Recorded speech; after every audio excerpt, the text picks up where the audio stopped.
Hello, welcome you all. ये एक book है 101 चैलेंजेस इन सी लैंग्वेज। इस बुक को हम जावास्क्रिप्ट में सॉल्व करने वाले।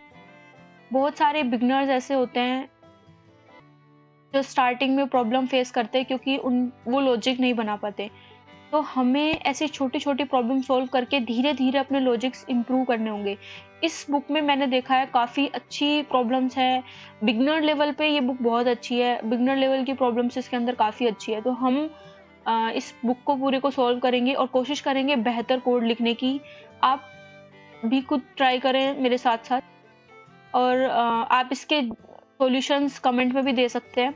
हो सकता है आपके सॉल्यूशंस मुझसे ज़्यादा बेटर हो, लेकिन मैं जस्ट अपनी तरफ से पूरी कोशिश करूँगी अच्छे बेहतर सॉल्यूशंस देने। और जब आप इसको सॉल्व करें तो अपने जो अपना सॉल्यूशन है वो कमेंट में डालें ताकि और लोगों को भी इसके डिफरेंट डिफरेंट सॉल्यूशंस के बारे में पता चले और हम लोग डे बाय डे बेटर बन सकें। लेट्स स्टार्ट गाइस, साथ मिलके आगे बढ़ते हैं। आई एम श्योर कि ये बुक बहुत ज़्यादा यूज़फुल होगी। इन 101 क्वेश्चंस को करने के बाद में आई एम श्योर कि आप बहुत बहुत ज़्यादा इम्प्रूवमेंट देखेंगे अपने लॉजिक बिल्डिंग में। तो इस बुक का पहला चैप्टर है बेसिक कंट्रोल फ्लो चैलेंजेस। तो इस बुक की पहली प्रॉब्लम है राउंड ऑफ इंटीजर। देखते हैं क्या है राउंड ऑफ इंटीजर में। Write a program to round off an integer i to the next largest multiple of another integer j। मतलब हमारे पास दो इंटीजर हैं, एक i और एक j, और हमें जो j है उसको जो भी नंबर होगा j उसको लार्जेस्ट मल्टीपल बनाना है i का। तो क्वेश्चन में हमारे पास दो इंटीजर हैं, एक है i, एक है j।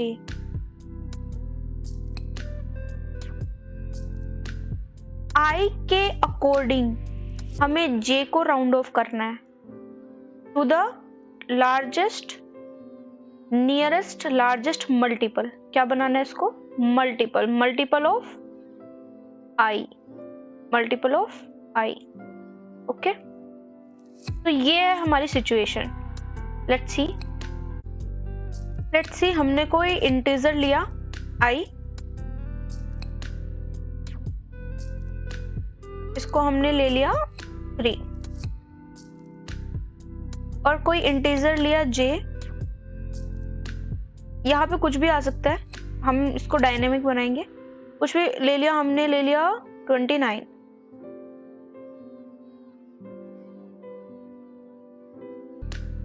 लेट्स से अगर हम इसको डिवाइड करते हैं 3 से तो हमारे पास क्या आएगा? 3 9 27, और हमारे पास क्या बचेगा? 2। इसका मतलब है कि नियरेस्ट लार्जेस्ट मतलब 29 से बड़ा ऐसा कौन सा नंबर होगा जो 3 का मल्टीपल हो, और हमें इसका आंसर पता है 30 होगा, राइट? तो हम 29 को 30 कैसे बनाएंगे? जब हम इसमें 1 प्लस कर दें। इसका मतलब जो हमारे पास ये रिमाइंडर आया है, अगर हम इसके अंदर +1 कर दें तो हमारे पास यहाँ पे 30 आ जाएगा, राइट?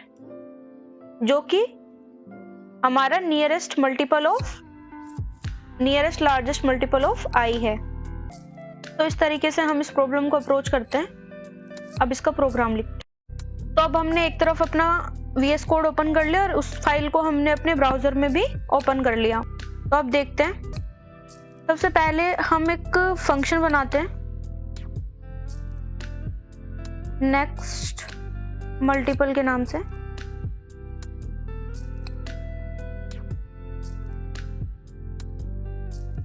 और इसमें हमारे i और j की वैल्यू आएगी। इस फंक्शन को यहाँ पे कॉल करा लेते हैं, जिसमें हम i की वैल्यू भेज देते हैं 3 अभी के लिए सेम वैल्यू भेजते हैं, क्योंकि अगर ये फंक्शन इन दोनों के लिए रन कर गया तो अभी हम इन दोनों नंबर्स के लिए चेक करते हैं, फंक्शन बनाते हैं, फिर हम इसको अकॉर्डिंगली चेंज कर लेंगे नंबर को। ये चेंज कर सकते हैं हम नंबर्स बाद में। तो अभी हम देखते हैं, सबसे पहले हम एक इन दोनों का रिमाइंडर निकालते हैं। रिमाइंडर लेंगे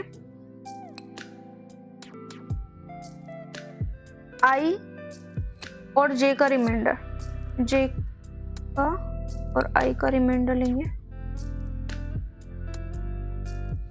मॉड्यूलस से, इन दोनों का रिमाइंडर आ जाएगा।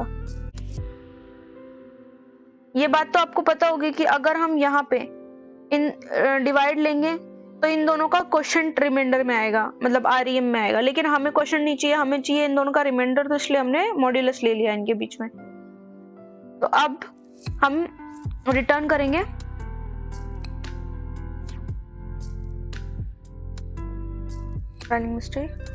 रिटर्न करेंगे। रिटर्न क्या करेंगे हम, जो हमारा j है उसमें हम प्लस करेंगे, प्लस करेंगे i, जो हमारा i है मतलब हमारा 3, राइट, उसको माइनस करेंगे रिमाइंडर से, और जो भी आएगा हमारे पास वो हम j में प्लस कर देंगे, राइट। तो इससे क्या होगा, हमारा नियरेस्ट लार्जेस्ट मल्टीपल हमें रिटर्न हो जाएगा। और हम इस फंक्शन की वैल्यू को, जो भी ये रिटर्न करेगा, उसको हम एक वेरिएबल में ले लेते हैं, आंसर वेरिएबल में, और इसको प्रिंट करा लेते हैं यहाँ पे कंसोल में।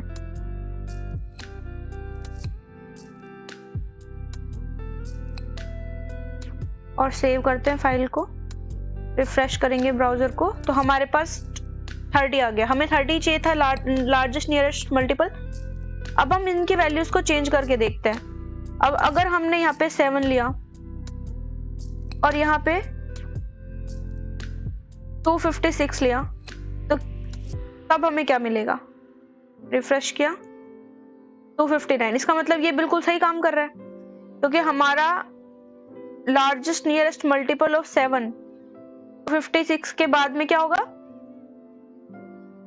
259 होगा। अब ये जो फंक्शन है हमारा, वो हर सिचुएशन में हर किसी नंबर के लिए काम करेगा, राइट। 246 जो कि बिल्कुल सही है। तो ये था हमारा लार्जेस्ट नियरेस्ट मल्टीपल निकालने का फंक्शन। लेकिन इस क्वेश्चन में एक और सिचुएशन है। अगर मान लो हमें लार्जेस्ट नियरेस्ट मल्टीपल ना निकालना हो, सिर्फ नियरेस्ट मल्टीपल निकालना हो, तब क्या होगा। मतलब हम ये कह रहे हैं कि अगर जैसे हम यहाँ पे लार्जेस्ट नियरेस्ट मल्टीपल ले रहे हैं, जैसे हमारे पास 29 था, पेन ले लेते हैं, जैसे हमारे पास 29 था, तो हमने 30 निकाल दिया लार्जेस्ट नियरेस्ट मल्टीपल, राइट। क्योंकि हमारे पास जो रिमाइंडर आया था 29 में, वो क्या आया था, हमारे पास 2 आया था, राइट। यहाँ पर हमारे पास 2 आया था। तो हमारे पास नेक्स्ट क्वेश्चन ये आता है कि अगर हमें लार्जेस्ट नियरेस्ट मल्टीपल नहीं चाहिए होता, हमें चाहिए होता सिर्फ नियरेस्ट मल्टीपल, और हमारे पास यहाँ पे 29 की जगह अगर 28 होता है ना, राइट। यहाँ पे हमारा 28 होता, तो हमारे पास रिमाइंडर क्या बचता, यहाँ पे हमारे पास रिमाइंडर बचता 1। तो अब हमारा नियरेस्ट मल्टीपल क्या होता, 27 होता, राइट। तो हम कैसे निकालते, प्लस करके तो नहीं निकलेगा, हमें इसको माइनस करना पड़ता। किससे माइनस करना पड़ता, 28 में से 1 माइनस करना पड़ता, मतलब रिमाइंडर माइनस करना पड़ता। तो हमारे पास 27 आ जाता। यही है ना हमारा सॉल्यूशन। तो बात ये है कि जब हमारे पास लार्जेस्ट नियरेस्ट मल्टीपल बोलेगा तब तो हमें प्लस कर देना है हर बार, लेकिन जब हमारे को बोलेगा कि नियरेस्ट मल्टीपल निकालो, तब हमें सोचना पड़ेगा कि कैसे निकालेंगे। एक दूसरी सिचुएशन लेते हैं।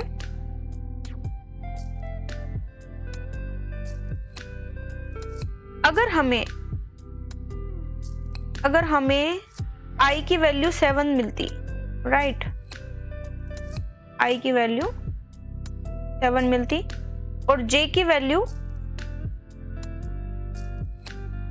256 जो हमने अभी फंक्शन में भी ली थी, तो हमें अगर नियरेस्ट मल्टीपल निकालना है तो हम कैसे निकालेंगे? इसको डिवाइड करेंगे 7 से, सॉरी फॉर बैड स्ट्रक्चर्स। अब हम इसको माइनस करेंगे तो हमारे पास क्या है, हम इसको डिवाइड कर रहे हैं तो हमारे पास क्या आएगा?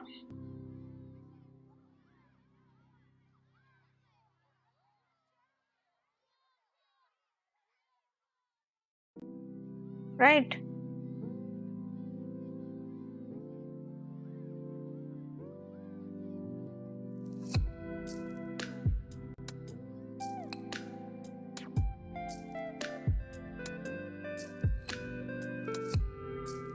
और हमारे पास क्या बच जाता है यहाँ पे?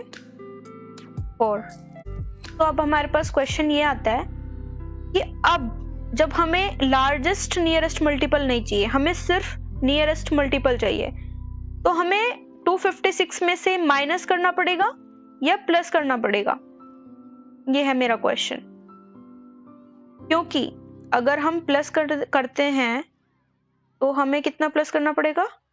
3 प्लस करना पड़ेगा 256 में, तो हमें नियरेस्ट मल्टीपल मिल जाएगा। और अगर माइनस करना पड़ेगा तो हमें कितना माइनस करना पड़ेगा? 4 माइनस करना पड़ेगा, राइट। तो बड़ा कौन है, मतलब 3 प्लस करना या फिर -4 करना? क्या करेंगे तो नियरेस्ट मल्टीपल मिलेगा? Obviously 3, right. 3 कम है, कम प्लस करने पड़ेंगे, माइनस ज्यादा करने पड़ रहे हैं। तो नियरेस्ट मल्टीपल निकालने के लिए हमें ये देखना पड़ेगा कि हमें प्लस करना है या माइनस करना है। तो अब हम इसको कैसे पता करेंगे कि प्लस करना है माइनस करना? लेट्स सी कि हमारे पास 7 है। 7 को हम 2 से डिवाइड अगर करें, मतलब 7 को आधा अगर हम बांट दें तो कितना आएगा हमारे पास? 1.5 10 और हमारे पास कुछ भी नहीं बचा। मतलब अगर हमने 7 को 2 से डिवाइड किया, मतलब आधा, 7 का आधा कितना हो गया? 3.5, राइट। मतलब मैं इतना छोटी छोटी चीज करके दिखा रही हूँ, बट 3.5। और अगर हम 3.5 का अपर नंबर लें तो मतलब नियर इंटीजर और लोअर इंटीजर क्या होगा? लार्जेस्ट इंटीजर और लोअर इंटीजर क्या होगा? 4 और 3, राइट। ऐसे ही हर नंबर का हो सकता है। जैसे 17 का क्या होगा बताओ? 2 से डिवाइड करो,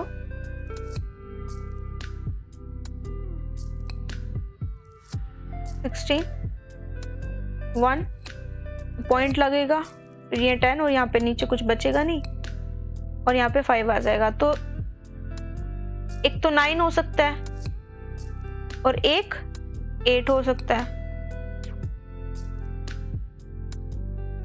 तो अब हमें इस अप्रोच को फॉलो करके अपने क्वेश्चन को सॉल्व करना होगा। तो अब हम आ जाते हैं वापस अपने VS कोड पे।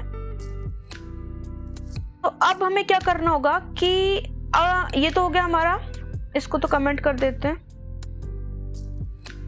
ये हो गया हमारा लार्जेस्ट नियरेस्ट मल्टीपल के लिए। और अब हम फंक्शन बनाते हैं ओनली फॉर नियरेस्ट मल्टीपल के लिए।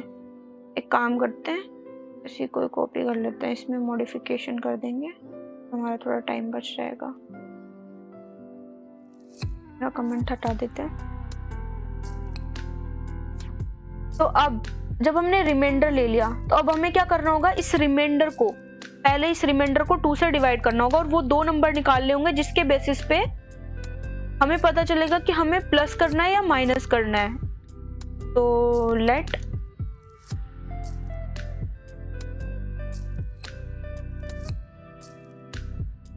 हाफ ले लेते हैं, इक्वल्स टू इसका हाफ, रिमाइंडर का हाफ, रिमाइंडर मतलब सॉरी रिमाइंडर का नहीं, हाफ लेंगे इंटीजर का, आई का हाफ, आई को डिवाइड करेंगे 2 से, ये आ जाएगा हमारे पास हाफ। अब हमें इस हाफ को, हो सकता है ये हाफ पॉइंट में आए या फिर हो सकता है पॉइंट में ना आए, अगर कोई इवन वैल्यू है तो पॉइंट में नहीं आएगा, इक्वल डिवाइड हो जाएगा, लेकिन अगर कोई ओड वैल्यू है तो पॉइंट में आएगा। तो हमें अब क्या करना है कि मैथ्स में 2 वैल्यूज होती है, एक होता है फ्लोर, एक होता है सेल। फ्लोर क्या करता है, किसी भी मतलब कोई भी पॉइंट वाली वैल्यू को लोएस्ट नियरेस्ट इंटीजर में कन्वर्ट कर देता है, और सेल क्या करते हैं, किसी भी पॉइंट वाली वैल्यू को, डेसिमल वाली वैल्यू को लार्जेस्ट नियरेस्ट इंटीजर में चेंज कर देता है। मतलब हमें यहाँ पे लेना पड़ेगा लोएस्ट इंटीजर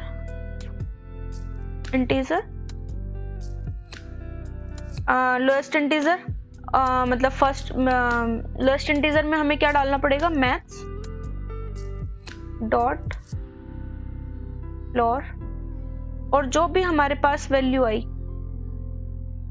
हाफ, उसको हम लोएस्ट इंटीजर में चेंज करेंगे। ऐसे ही सेम हमें एक लार्जेस्ट इंट में चेंज करना पड़ेगा, और यहाँ पे हम क्या करेंगे, मैथ्स डॉट सेल में चेंज करेंगे, और यहाँ पे भी हमें हाफ लेना पड़ेगा। मतलब जो भी हमारे पास हाफ आया, अगर वो 3.5 है, मतलब देखो अगर वो 3.5 है तो मैथ्स डॉट फ्लोर तो क्या करेगा, उसको 3 में चेंज कर देगा, राइट। मैथ्स डॉट फ्लोर तो 3 में चेंज कर देगा, और मैथ्स डॉट सेल क्या करेगा, उसको 4 में चेंज कर देगा।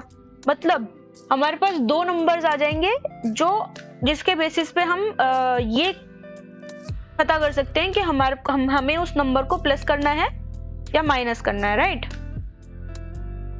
तो अब यहाँ पे हम इफ कंडीशन लगाएंगे, इफ अगर वो इक्वल है किसके, लार्जेस्ट इंटीजर के, या तो इक्वल होगा, मतलब या तो इस केस में या तो हमारे पास 4 आएगा या फिर 4 से बड़ा आएगा, तो या तो 4 आए या फिर 4 से बड़ा आए, तो हमें क्या करना है, फिर हमें प्लस करना है। मतलब उस केस में हमें रिटर्न करना है j को प्लस करेंगे, उस केस में तो हमें प्लस करना है, तो हम प्लस करेंगे इंट माइनस रिमाइंडर से, राइट। मतलब उस केस में हम प्लस करेंगे जे के अंदर, और सेकंड कंडीशन क्या होगी, एल्स में अगर वो नंबर, मतलब सेकंड कंडीशन में तो ऑब्वियसली वो छोटा ही होगा, राइट। यहाँ पे हम एल्स इफ कंडीशन लगा देते हैं, अगर वो जो हमारा रिमाइंडर है वो क्या है,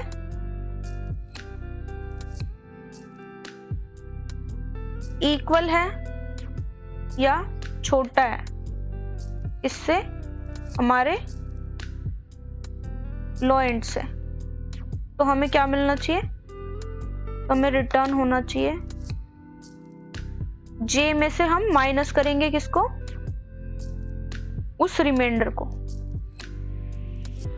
राइट। ये सिचुएशन है।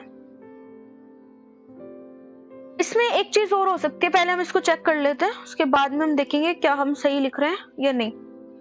हम यहाँ पे 7 ले लेते हैं, ताकि जो हमने अभी देखा था उसके अकॉर्डिंग हम चेक कर लेंगे। सेव करा, रिफ्रेश किया, एरर आई, एरर क्या, math is not defined, okay. My mistake, not maths, that's math. 259, मतलब ये बिल्कुल सही काम कर रहा है। मतलब इसने क्या किया, जो भी हमारा रिमाइंडर था उसको लार्ज एंड से कंपेयर किया तो वो 4 आया। तो अगर वो 4 आया तो उसके अंदर आ गया और उसने प्लस कर दिया तो हमारा फंक्शन रन कर गया। अगर मान लो यहाँ पे 256 नहीं होता, 255 होता, तब 252, क्योंकि 255 की कंडीशन में हमारे पास 3 आता रिमाइंडर में, और 3 क्योंकि इस वाले इफ एल्स स्टेटमेंट के अंदर चला गया और वो माइनस करके 252 दे दिया। लेकिन यहाँ पे हमें इसकी भी जरूरत नहीं, हम इसको और भी छोटा कर सकते हैं। यहाँ पे हमें इसकी जरूरत नहीं है, हम सिर्फ लार्ज इंट के बेसिस पे, क्योंकि ये कंडीशन तो अगर वो इसके अंदर नहीं गया तो लार्ज इसके अंदर वो छोटा ही होगा ना, मतलब अगर वो उससे बड़ा नहीं है, इक्वल नहीं है तो उससे छोटा ही होगा। तो हम डायरेक्ट भी कर सकते हैं। सेव किया, रिफ्रेश किया तो 252, मतलब अभी भी ये परफेक्टली फाइन वर्क कर रहा है, राइट। तो ये था हमारा, अगर हमें लार्जेस्ट नियरेस्ट इंटीजर निकालना हो और अगर सिर्फ हमें नियरेस्ट इंटीजर निकालना हो तो हम कैसे निकालेंगे। आई होप कि आपको ये वीडियो पसंद आई होगी और हम ऐसे बहुत सी छोटी छोटी बिगनर्स लेवल की प्रॉब्लम्स करेंगे और धीरे धीरे अपनी लॉजिक बिल्डिंग को बढ़ाएंगे। बिगनर लेवल से लेके हम बहुत एडवांस लेवल तक की प्रॉब्लम सॉल्व करेंगे ताकि हम अपनी लॉजिक बिल्डिंग कर सकें। अगर आपको ये वीडियो पसंद आई हो और आपको ऐसी वीडियोस और देखनी है तो प्लीज़ इस चैनल को सब्सक्राइब करो और लाइक करो और शेयर करो। Thanks for watching this video.